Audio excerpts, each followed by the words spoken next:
So when we wear clothing, there are only two things that we need to look into: the sizes, which equates to the fit, and also the fabric that we use, because the fabric will drape. When it drape, you don't want it to bring down your body, and long term, it will make an impact on your body posture.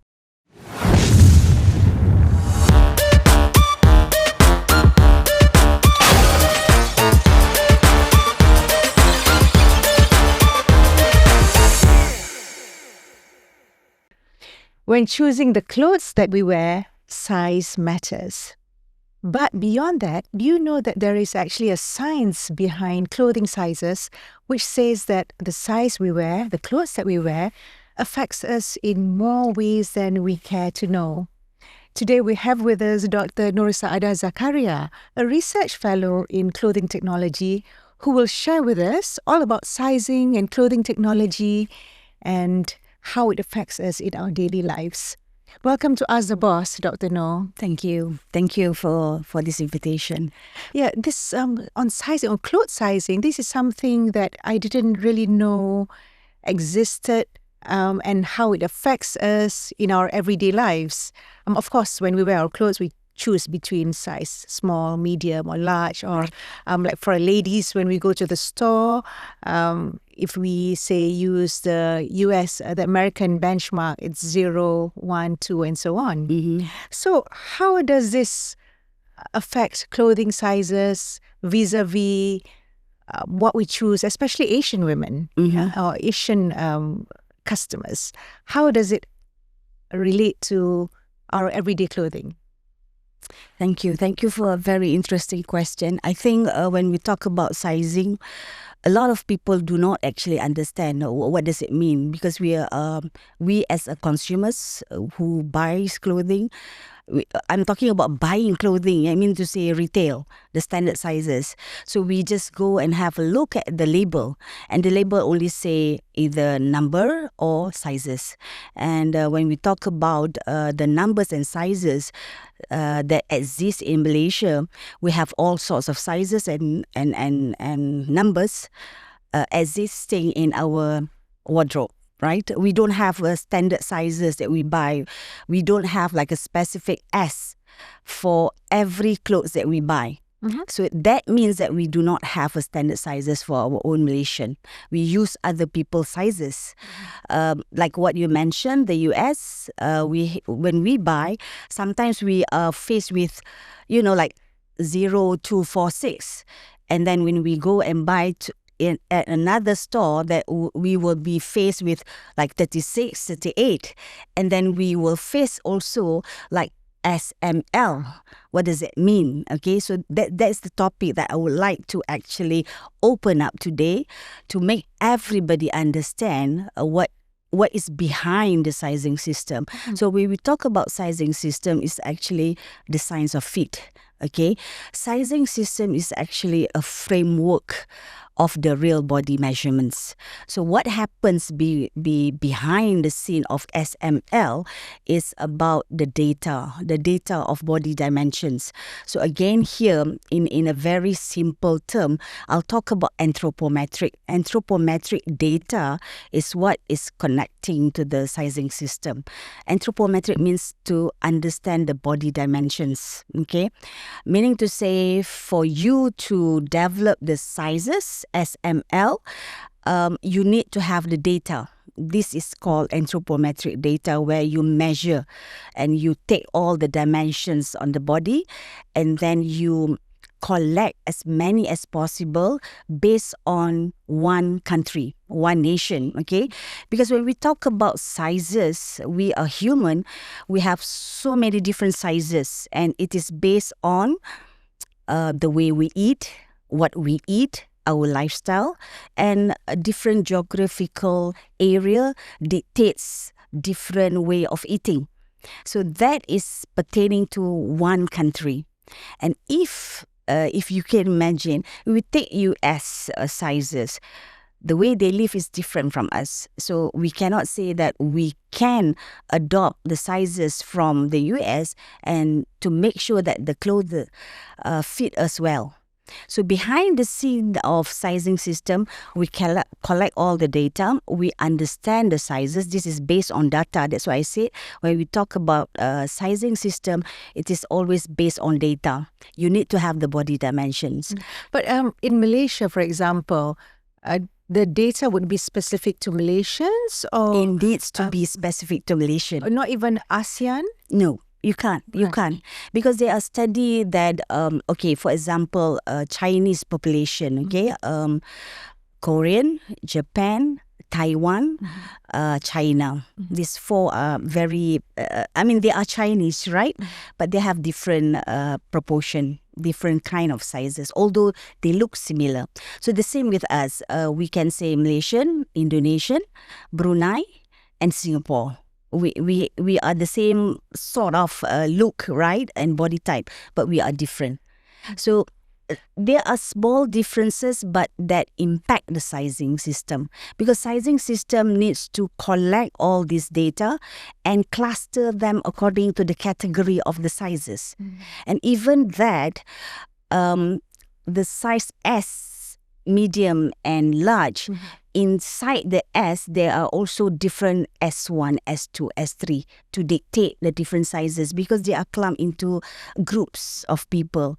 So if you can imagine, even the size S has like a breakdown of S1 to S10 to dictate the differences of small people. Can you imagine if we are taking other people's sizes, then the sizes will distort. And when you buy, meaning to say there are few places of the clothes won't fit you well. But for clothing producers, or we don't even have to go globally. Say for Malaysian clothing producers, will it make economic sense though to cater for the specific different sizes? In a bigger picture, we don't have to go into the detailing of it, because the detailing of it will give you a different fixture. Okay, we can start first with the data mining of our own people, which is not done yet here. Okay, we are so backward in the sense of sizing system, because in the big world country, every country has its own sizes based on the population.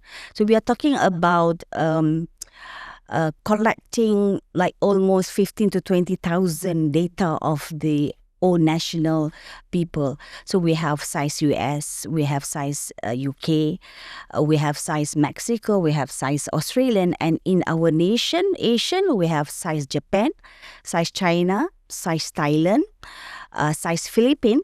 Size India has just completed their national survey, which they have measured about 20,000 people to represent 1-2 billion of the population of the Indian.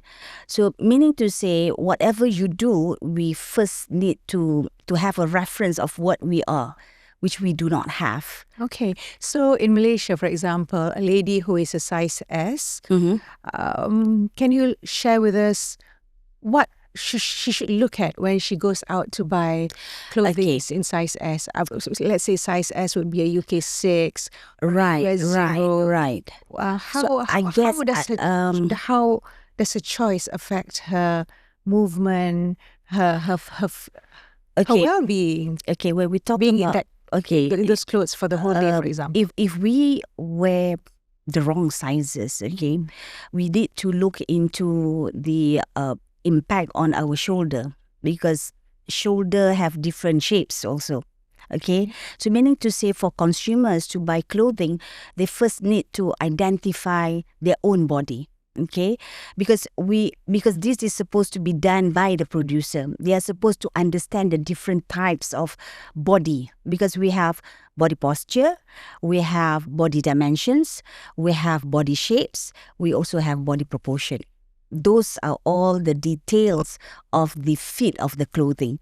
So if you have different proportion, some people have shorter torso, they have a longer leg. Some people with a shorter leg, longer torso. So if there are certain ways to balance it, then this is the work of the producer. Okay, so as a person who buys, we buy our clothing every day. We need to understand our own body. Okay, in the sense of proportion, it doesn't. The sizes cannot really help. You just need to actually make do with the sizes that have that proportion. But in the sense of the shapes, you need to find clothing that complement your shape. Okay, and you need to know your key dimensions. What is your bust like? What is the size, so that it can complement whether you are going to buy size S or size M. You need to see the fit of the size at your bust, at your waist, and at your hip. If you do not choose the right size, it will impact your posture, your body. Because if you wear too tight, it will actually distort your pelvic, because you are trying to adjust to the tightness at the waist and the hip. Okay, if it's too tight up here in your shoulder, you will be crunching your shoulder, because when we wear clothes, it's supposed to be comfortable. It's supposed to move with us. Okay, it's not supposed to restrict your movement. So once your clothing restrict your movement because you do not choose the right size, then you will be slouching, maybe you'll be crouching, and that in long term will distort your posture, and that will impact your health. Would choosing a bigger size help? Like, for example, I'm wearing, I think this is slightly oversized. So I'm completely relaxed. So what about using clothes which are bigger than your size? Okay. Than your actual size? You see, when we wear clothing, the most important part about wearing clothing is definitely the functionality of the clothing. Okay, you talk about modesty, you talk about protection, you talk about styling, the way it should look on your body. So if you are wearing something that is bigger, you need to be conscious about the fit at certain part of the clothing to your body, especially the shoulder. It needs to sit on your shoulder nicely, because when we talk about shoulder also have different types, you know. Some broad, you know, some slanting, you know, slopey, you know. So if you buy a standard size of clothing in the market, you need to look whether it sits nicely on your body, and the rest of it can be loose.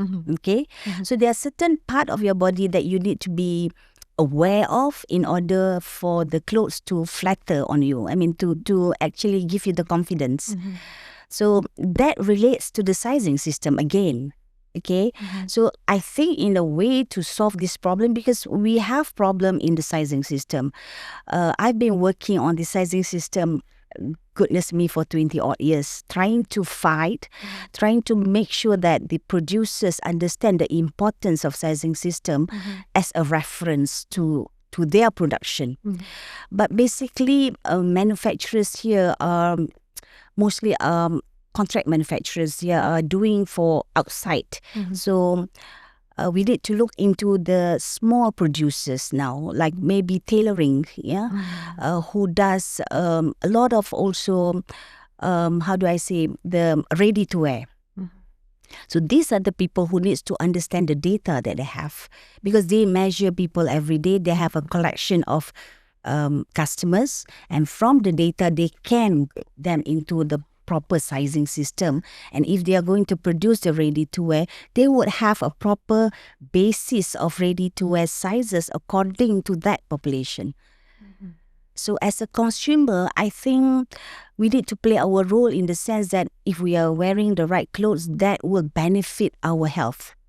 Because sizes does impact the fit. Yeah, tell us more about that. How does sizing affects our health beyond movement and because sizes dictate the way your clothes are being made according to your dimension. Okay, when we have the dimensions, we have the key dimension, we call it, because when we do the sizing system, we also cluster or group them according to the key dimension. Okay, the most important key dimension of your body would be your shoulder, your bust, your waist, your hip, and your length. Okay, the height. So if you are choosing the sizes, which I would say in Malaysia, we have all sorts of sizes. Okay, if you look into your wardrobe, you have the numbers, you have the sizes, and you have also numbers that's running in pairs like 38, 36, and also the sizes of US 0, 2. You have all that kind of thing, but you need to measure the width at your bust, at the waist and the hip, and understand your body, because you don't want to be dragged with the body that is not your size. Okay, so long term, if you're wearing the clothes that is not according to your body, which you do not realize, you will be in a way putting your posture differently. Okay, if it's too tight, again, as I said to you, you will be crouching, you'll be slouching, because you are actually mimicking the clothes, not the clothes mimicking your body. So the realization of a customers with the clothing is that you wear something that makes you feel comfortable. Comfortable means at this point, okay, here, here, here, and here. That's comfort, okay? And then the movement, whether you can like move, like this one, I get it tailor, but something is not right here too. I can't move here, you see? When you can't move here, it will impact your muscle here. So that is sizes also. So consumers, if they want to wear good clothing that fit them well, that doesn't impact their health long term, they need to take time to buy, to feel, to move. Okay? So clothing which is like loose and long, we spoke about this just for a short while before we started. Probably you were mentioning that it'll drag the person. Yep. I mean, can you share that with us? Okay, that is about the impact of tightness and fit, right? Okay, let's talk about clothing that is supposed to be, how do I say, loose, okay, like probably abaya, or maybe long dress that is loose. You can do that, but then it is related to also the fabric. You can't wear fabric that is too heavy because it will burden your shoulder long term, which you do not realize. Okay, so it needs to be like maybe a medium weight. And also it depends on your posture and your body size. If you are small, you can't be wearing a thick material all the time on your body because it's loose. You see, when we wear clothing, it's supposed to actually envelop your body and make your body at the correct posture. Clothing can help you to do that. Okay, stop there. Okay. You mentioned, clothing will help you with your posture. Okay, something just flashed into my mind. Previously, I had a few people approached me wanting to sell some corsets. Yeah. So the argument they made was, you need to wear the corset to hold your body together. Exactly. But then I was thinking to myself, but I have my bones, I have my, what's within, what God has given to hold the body together. Right. I don't need a corset to hold the body together. I mean, I can see it from an aesthetic point of view, but to hold the body together, I don't think so. But but you'll be the best person to answer this question. That's what I said. Wearing clothing has got a few functions, okay? Besides aesthetic, besides for modesty and protection, there goes about the, how do I say, helping you to retain your posture. There is one functionality of the clothing. But then you need to have the correct material to support. The corset that has been built or developed, from the years when it started, has a proper stretchable clothing that actually push your body to straighten up. So that is the reason why they say corset, actually the functional corset. It has a lot of things inside it. Some of it has infrared ceramic. Does it work? Yeah, it does work because it actually have the impact of how do I say, making your cell inside move and also make it better. Okay, so they have that technology because Japan did a lot of study on it. They put in ceramide to actually activate your cells, And also when I was trained in Japan for sizing system, we went to many different stores, especially the innerwear.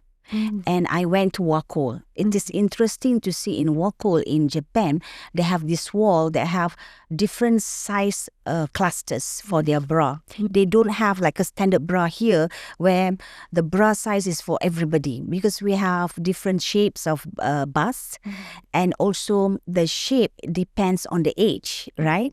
So on their wall, they have age range and the shape and the size are different. We have Wacoal here, but I can't see that. We have, I but don't we see don't. it like we according don't to age, exactly. Yeah. We don't have that. Why is that? Because in Japan they have a lot of continuous sizing, anthropometric data collection.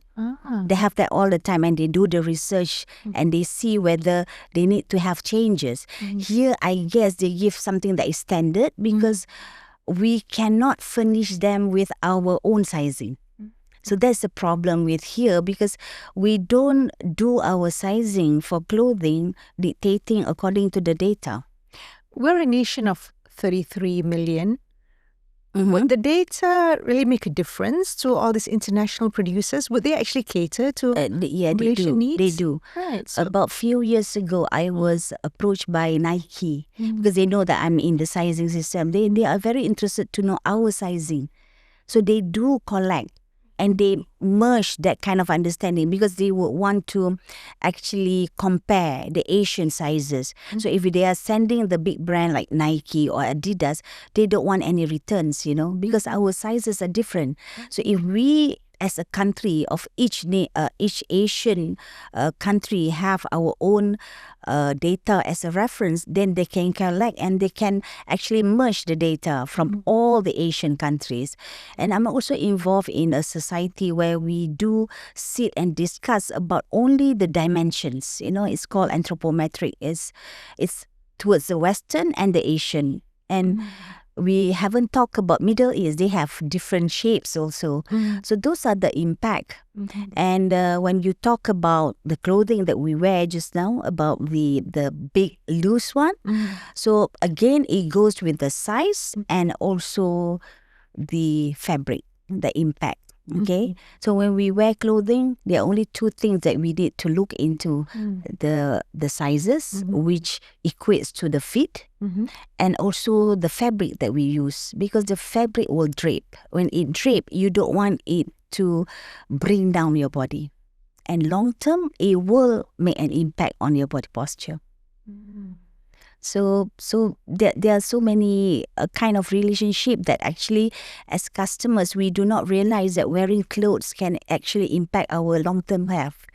It can actually. It can if we do not wear the right sizes that give us comfort, that give us the right posture, and also the right movement. So those are the things that the small things that actually impact us as a consumers, but in the sense of sustainability and the producer, we are not running good sustainability practices if we do not give the customers good sizes. You know what happened, like me?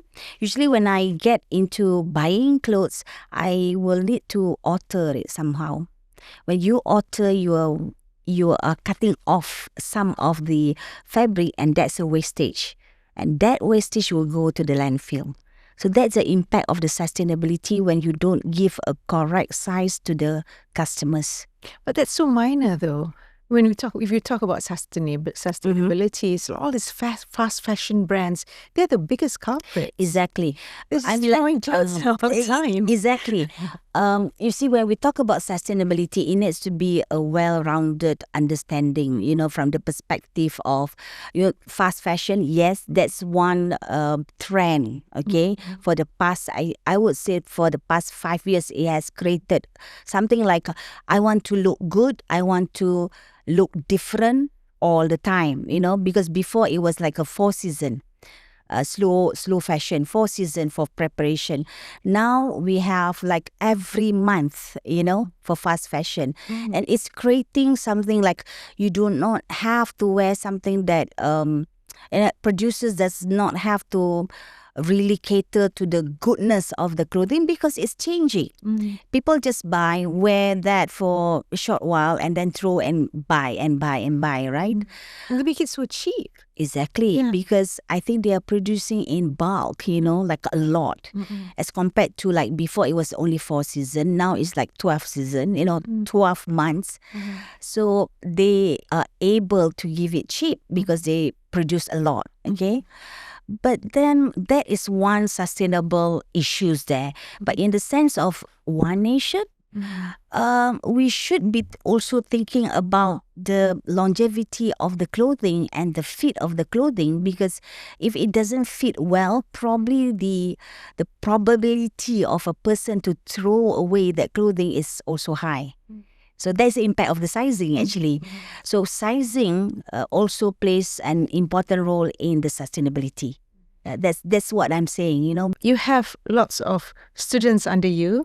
I know that you're always busy with PhD students. PhD, yes. And you, through this organization that you've just joined, or actually it's been around for a few months now. Right. The International Fashion Chamber Malaysia. Right. You're involved, you will be involved in going to vocational schools. Right. To advise on sizing. So what do you hope to achieve? Based on your research, okay, to develop a sizing system. I'm very hopeful actually you see, we have fashion schools in Malaysia, which are good fashion schools that are involved only in the designing, okay? And then we have the TVET institutions that are actually training or educating students towards making garment. Okay, we have got these two, but these two are not connected. Okay, we have institutions that only design. We have only institutions that create garment. So what I'm hoping to do under the chamber actually is to merge these two, understanding the knowledge of design and data.